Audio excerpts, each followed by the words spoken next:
Thiruvananthapuram corporation യോഗത്തിനിടയിൽ ഇന്നലെ അംഗങ്ങൾ തമ്മിലുണ്ടായ ബഹളം അത്ര ആരോഗ്യകരമായ ഒരു കാര്യമല്ല. പക്ഷെ ഇത് പല സ്ഥലത്തും നടക്കുന്നുണ്ട്. ചില പാർലമെന്റിൽ തന്നെ അംഗങ്ങൾ പരസ്പരം ഏറ്റുമുട്ടുന്നതും ശാരീരികമായി കയ്യാങ്കളിയിൽ ഏർപ്പെടുന്നതും ഒക്കെ നമ്മൾ കണ്ടതാണ്. എന്നുവെച്ച് എല്ലാ സ്ഥലത്തും ഇത് വേണം എന്നല്ല, ഇത് തികച്ചും ഒഴിവാക്കാമായിരുന്നു. പക്ഷെ ഇതിന്റെ പിറകിലൊക്കെ ആളുകൾ കളിക്കാനുള്ള ചിലരുടെ ശ്രമമാണെന്ന് പറഞ്ഞാൽ നമുക്കതിനെ കുറ്റപ്പെടുത്താനും കഴിയില്ല. ഇപ്പോൾ തന്നെ പലരും കോൺഗ്രസ് നേതാവ് ശബരിനാഥിനെ കുറിച്ച് പറയുന്നത് അച്ഛനെ പറയിപ്പിക്കരുത് എന്നുള്ളതാണ്. കാരണം കേരളത്തിലെ നിയമസഭയിലെ സ്പീക്കറായിരുന്നു ജി കാർത്തികേയൻ. ദീർഘകാലം അദ്ദേഹം അസംബ്ലി മെമ്പറായിരുന്നു, എല്ലാവരാലും ബഹുമാനിക്കപ്പെടുന്നവയും.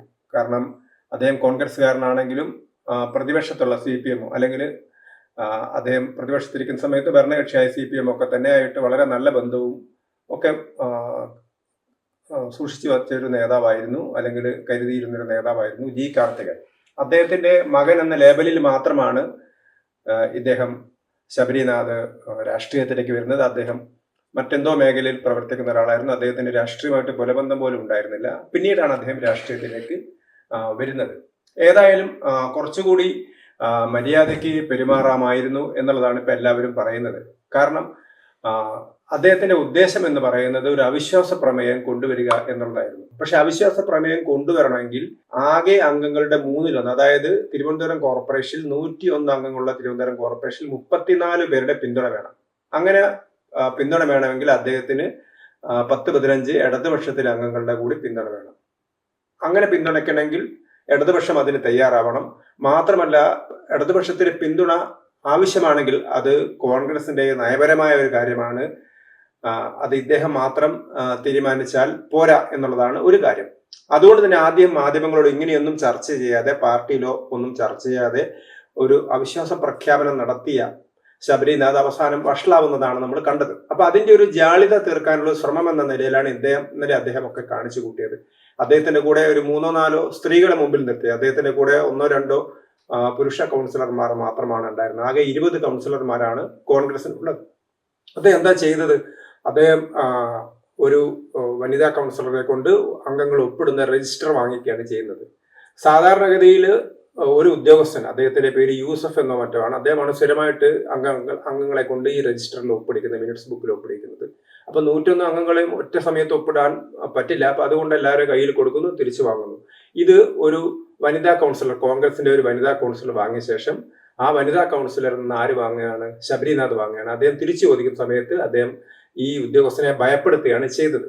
അപ്പം അദ്ദേഹത്തിന്റെ ഉദ്ദേശം ഈ എന്താണ് എന്നുള്ളത് മനസ്സിലായിട്ടില്ല. ഇതിനകത്ത് വെള്ളം ഒഴിക്കുന്നു എന്നുള്ള ദൃശ്യങ്ങളൊക്കെ നമ്മൾ കാണുന്നുണ്ട്. ഏതായാലും ഈ രജിസ്റ്റർ ആണ് അല്ലെങ്കിൽ മിനിറ്റ്സ് ആണ് ഏറ്റവും വലിയ പ്രശ്നം എന്ന് ധരിക്കുന്നതൊക്കെ തെറ്റാണ്. കാരണം ഈ മിനിറ്റ്സ് ഒക്കെ സ്മാർട്ടിൽ രേഖപ്പെടുന്നതാണ്. അതുകൊണ്ട് തന്നെ ആർക്കും കൃത്രിമം വരുത്താനൊന്നും ഇതിനകത്ത് കഴിയില്ല. അപ്പൊ ഇതേ തുടർന്നാണ് BJPയുടെ കൗൺസിലർ ചെമ്പഴന്തി ഉദയൻ, അദ്ദേഹം സ്റ്റാൻഡിംഗ് കമ്മിറ്റി ചെയർമാൻ കൂടിയാണ്, അദ്ദേഹം ഇത് തിരിച്ചു വാങ്ങാൻ ശ്രമം നടക്കുന്നു. ഇതിനിടയിലാണ് അവിടെ തർക്കങ്ങളൊക്കെ നടക്കുന്നത്. ഇവിടെ പോലീസ് എടുത്തിരിക്കുന്ന കേസ് എന്താണെന്ന് പറഞ്ഞാൽ, ചെമ്പഴന്തി ഉദയന്റെ കൈകൊണ്ട് ഒരു വനിതാ കൗൺസിലറെ കഴുത്തിൽ പരിക്കേറ്റു എന്നാണ്. പക്ഷെ നമ്മൾ വിഷ്വലിൽ കാണാൻ പറ്റുന്നത് അജാനബാഹുവായിട്ടുള്ള ശബരിനാഥ്. അപ്പൊ തൊട്ടടുത്തിരിക്കുന്ന ഒരു വനിതാ കൗൺസിലർ ആണെന്നുള്ളത് പോലും ശ്രദ്ധിക്കാതെ അദ്ദേഹം ചെമ്പഴന്തി ഉദയനായിട്ട് ഫൈറ്റ് ചെയ്യാണ്. ആ സമയത്ത് ഈ വനിതാ കൗൺസിലർ നിലവിളിക്കുന്ന നമുക്ക് കേൾക്കാം. ആ സമയത്ത് വനിതാ കൗൺസിലറുടെ കഴുത്തിൽ അമർന്നിരിക്കുന്നത് ശബരിനാഥിന്റെ കൈയാണ്. അപ്പൊ അതെന്തെങ്കിലും ആട്ടോ, ഒരു സംഘർഷത്തിനിടയിൽ വന്നൊരു സംഭവമായിരിക്കും. ഏതായാലും ഇതൊക്കെ ഒഴിവാക്കാൻ രണ്ടുപേരും ശ്രദ്ധിക്കണമായിരുന്നു എന്നുള്ളതാണ് നമ്മൾ മനസ്സിലാക്കേണ്ടത്. ഇപ്പൊ ഉന്നയിച്ചിരിക്കുന്ന ആരോപണം 401 അജണ്ടകൾ ഒരുമിച്ച് പാസ്സാക്കി എന്നുള്ളതാണ്. അപ്പൊ മേയർ ആദ്യം തന്നെ ചോദിച്ചു, കാരണം ഈ അജണ്ടകളൊക്കെ ഒരു ആഴ്ച മുമ്പ് അംഗങ്ങൾക്ക് കൊടുക്കുന്നതാണ് അജണ്ട നോട്ടീസൊക്കെ. അപ്പൊ ഈ ഏതെങ്കിലും വിഷയം ചർച്ച ചെയ്യണമെന്നുണ്ടെങ്കിൽ നേരത്തെ തന്നെ അവർക്ക് സൂചിപ്പിക്കാവുന്നതാണ്. അത് ചെയ്യാതെ ബഹളം ഉണ്ടാക്കുകയാണ് അംഗങ്ങളൊക്കെ ചെയ്തത്. പിന്നീട് പുറത്ത് വന്നിട്ട് 401 അജണ്ടകൾ ഒരുമിച്ച് പാസ്സാക്കി എന്നൊക്കെ പറയുന്നത് ജനങ്ങളുടെ സാമാന്യ ബുദ്ധിയെ ചോദ്യം ചെയ്യുന്നതാണ്. അപ്പൊ ഏതായാലും തിരുവനന്തപുരം കോർപ്പറേഷൻ ഇത്തരത്തിലുള്ള സംഭവങ്ങളൊക്കെ ഒഴിവാക്കാമായിരുന്നു. ഈ ഒരു വിഷയത്തെക്കുറിച്ച് പ്രശാന്ത് വാസുദേവൻ നേരത്തെ ടൂറിസത്തിന്റെ ഡെപ്യൂട്ടി ഡയറക്ടറായിരുന്നു. അദ്ദേഹത്തിന്റെ ഒരു ഫേസ്ബുക്ക് കുറിപ്പ്, അദ്ദേഹം അങ്ങനെ ഒരു പക്ഷം ചേർന്ന് സംസാരിക്കുന്ന ഒരാളല്ല. അദ്ദേഹത്തിന് ശബരിനാഥുമായിട്ടും VV രാജേഷുമായിട്ടും ഒക്കെ പരിചയമുണ്ട് എന്നുള്ള നമുക്ക് ഇതിലൂടെ മനസ്സിലാവും. അദ്ദേഹത്തിന്റെ വാക്കുകൾ എന്താണെന്ന് നമുക്ക് നോക്കാം. ശബരിനാഥിൻ്റെത് തരംതാണ സംസാരമായി പോയി, അത്രയും ഞാൻ പ്രതീക്ഷിച്ചില്ല എന്ന് തുടങ്ങി ഒരു പോസ്റ്റ് എഴുതി തീർക്കുമ്പോഴാണ് ശബരിയുടെ മെസ്സേജ് എനിക്ക്. ഒരു വീഡിയോ ഇട്ട് തന്ന് സ്നേഹത്തോടെയുള്ള ഒരു പരിഹാസവും, കണ്ടു നോക്ക്, ഇനി എന്നെ ഉദ്ബോധിപ്പിച്ച് ഒരു പോസ്റ്റ് വേണമെങ്കിൽ ഇടാം. ഒരു സഹ കൗൺസിലറെ അയാൾ ഇനി എന്ത് വൃത്തികേട് കാട്ടിയാലും അവൻ എന്നൊക്കെ വിളിച്ച് അഭിസംബോധന ചെയ്യുന്നത് തീരെ തരംതാണ പ്രവൃത്തിയാണ് എന്നാണ് ഞാൻ എഴുതി വെച്ചത്. അതിൽ ഇപ്പോഴും ഉറച്ചു നിൽക്കുന്നു.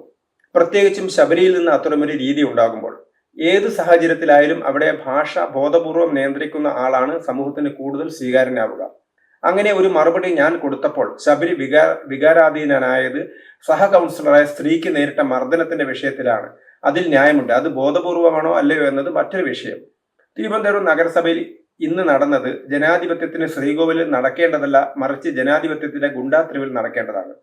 ശബരി അയച്ച വീഡിയോയിൽ ചെമ്പഴന്തി ഉദയൻ കൈ ഉയർത്തി മറ്റൊരാളുടെ മുകളിലൂടെ ശബരി അടിക്കാൻ ശ്രമിക്കുന്നത് കൗൺസിലർ ഷെർലിയുടെ ഇടത് കഴുത്തിൽ പതിയുന്നതായാണ് അനുഭവപ്പെടുന്നത്. എന്നാൽ മാതൃഭൂമി ന്യൂസുമായുള്ള സംസാരത്തിൽ നീര് വന്നതായി അവർ കാണിക്കുന്നത് വലതു ഭാഗത്താണ്. അത് പോട്ടെ, ഇതല്ല അവിടെ വിഷയം. അത് അവർ നിയമപരമായി നേരിടട്ടെ. ശബരി എന്നോട് ചോദിക്കുന്നത് ഒരു വനിതാ കൗൺസിലറെ ഇത്തരത്തിൽ ഒരാൾ മർദ്ദിക്കുമ്പോൾ അയാളെ അദ്ദേഹം എന്ന് വിളിക്കണോ എന്നാണ്. അങ്ങനെ വിളിച്ചില്ലെങ്കിലും അവൻ എന്നും മറ്റും വിളിക്കണോ എന്ന് തീരുമാനിക്കേണ്ടത് അദ്ദേഹം തന്നെയാണ്. പക്ഷേ ഈ വിഷയത്തിൽ ഏഷ്യാനെറ്റ് ന്യൂസിന്റെ ലേഖകന് കൃത്യമായ റിപ്പോർട്ട് നൽകിയിട്ടുണ്ട്. ആംബുലൻസിൽ കഴിഞ്ഞ ദിവസത്തെ സംഘർഷത്തിൽ പരിക്കേറ്റവരെ നഗരസഭയ്ക്ക് മുന്നിൽ കൊണ്ടുവന്ന് സംഭവങ്ങൾക്ക് തുടക്കം കുറിക്കുന്നത് LDF ആണ്. തുടർന്ന് കൗൺസിൽ തുടങ്ങുമ്പോൾ അവർ നടുത്തളത്തിൽ ബഹളമുണ്ടാക്കുന്നു.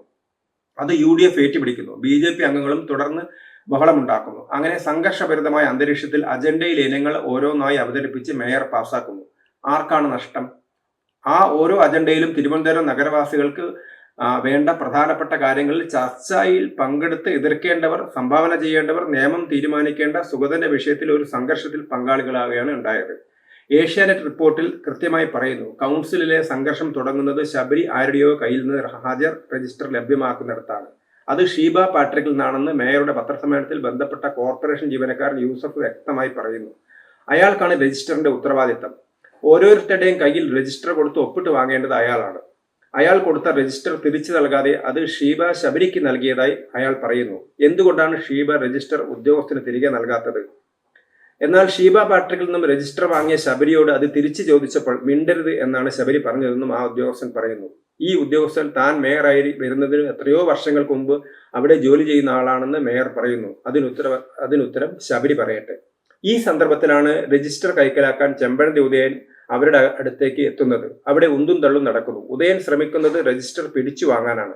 ഷെർലി അത് തിരിച്ചു വലിച്ചു പിടിക്കുന്നു. അപ്പോൾ രജിസ്റ്ററിലെ പേജുകൾ ഏതെങ്കിലും സ്വാഭാവികമായി കീറിയെങ്കിൽ അതിന് ഇരുകൂട്ടരും ഉത്തരവാദികളാണ്. ഇതിനിടയിൽ ഷെർലി അറിഞ്ഞോ അറിയാതെയോ ഉദയന്റെ ഷർട്ടിൽ പിടിക്കുകയും ഷർട്ട് കീറുകയും ചെയ്യുന്നുണ്ട്. തുടർന്ന് ശബരിയും ഉദയനും തമ്മിൽ കടുത്ത വാക്കേറ്റം ഉണ്ടാകുന്നു. ഉദയൻ മറ്റൊരാളുടെ മുകളിലൂടെ ഓങ്ങി ശബരി അടിക്കാൻ ഒരുങ്ങുന്നു. ആ അടി ഷെർലിക്ക് കൊള്ളുന്നതായി നമുക്ക് അനുഭവപ്പെടുന്നു. ഇതിനിടെ ആദ്യം കുപ്പിയിലെ വെള്ളം BJP അംഗങ്ങൾക്ക് നേരെ ഒഴിക്കുന്നത് കോൺഗ്രസ് അംഗമാണെന്ന് ഏഷ്യാനെറ്റ് ന്യൂസ് ലേഖകൻ റിപ്പോർട്ട് ചെയ്യുന്നുണ്ട്. തുടർന്ന് BJP അംഗങ്ങൾ വൈഷ്ണവിക്ക് നേരെ തിരിച്ച് വെള്ളം ഒഴിക്കുന്നു എന്നും റിപ്പോർട്ടിൽ പറയുന്നു. അതൊക്കെ പല വീഡിയോയിലും ഉണ്ട്.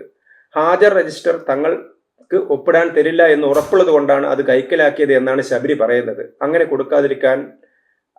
കൊടുക്കാതിരിക്കുമോ മേയർ?